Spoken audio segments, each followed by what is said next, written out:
Bonjour à tous. Alors, si vous êtes comme moi, que vous venez d'acheter ce type de défonceuse Perle et que vous cherchez partout une aide, c'est très difficile d'en trouver. Alors, après quelques heures de recherche, euh, j'en profite pour vous faire partager ce que j'ai enfin trouvé, qui est simple comme beau jour, mais quand on ne sait pas, on ne peut pas deviner.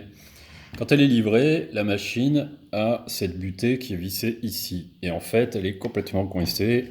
Il n'y a aucun réglage possible, même si on est dans le vide, on ne peut rien faire. L'explication sur le mode d'emploi n'est pas claire. On parle d'un revolver, c'est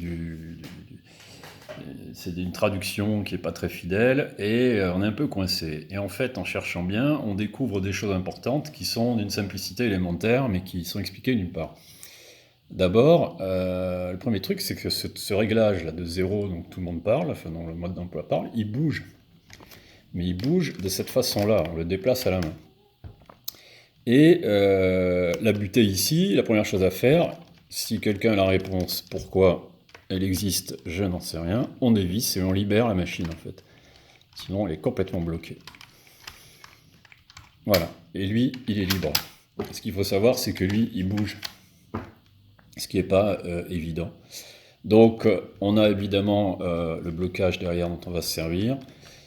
Quand on lit le mode d'emploi, ben on descend sur notre butée de bois à travailler, on bloque derrière. Donc là, elle ne bouge plus. Ah non, j'ai fait une bêtise, on fait ça. On relève, lui on le verrouille, et on se met, admettons, sur le plus petit, la vis qui est ici. Voilà, on redescend, on descend, on bloque. Et là, une fois qu'on est comme ça, on règle notre point zéro à la main, tout simplement en faisant coulisser. Mais il n'y a pas plus simple, quoi. C'est un jeu d'enfant. Seulement, c'est écrit nulle part. Et ensuite, on dessert et on dit, bon, bah, je veux faire un trou, mettons, de 10 mm. Voilà, je me mets comme ça et je serre. Voilà. À partir de là, la machine, elle est réglée. On va descendre, on la libère derrière. Elle est réglée. On va prendre ça. Alors, je mets mon niveau 0 qui est ici. Ben maintenant c'est déréglé puisqu'on est à 10, voilà. Mais si je descends pour percer, ben je vais descendre de 10 mm. Alors là, le truc, c'est qu'effectivement, on descend par palier parce qu'on ne peut pas attaquer 10 mm d'un coup. Donc on attaque celui le premier, celui-là le second et celui-là le troisième. À savoir aussi, ce qui est expliqué, c'est que quand on appuie là-dessus, pour un réglage très très fin, on a un petit tournevis cruci là, qui sort et qui permet de faire bouger la butée vraiment sur des réglages très très fins.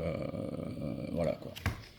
À partir de là, ben, on peut y aller, quoi. Il y a les vitesses qui se règlent ici en fonction du diamètre et de la matière. L'aspirateur se branche en haut, il n'y a rien de plus, quoi. Bon, après, il y a tous les systèmes de rails et tout ça, mais après avoir passé pratiquement 3 heures à chercher comment fonctionne ce petit mécanisme, et si ça peut aider quelques-uns d'entre vous, c'est pas plus mal. Voilà.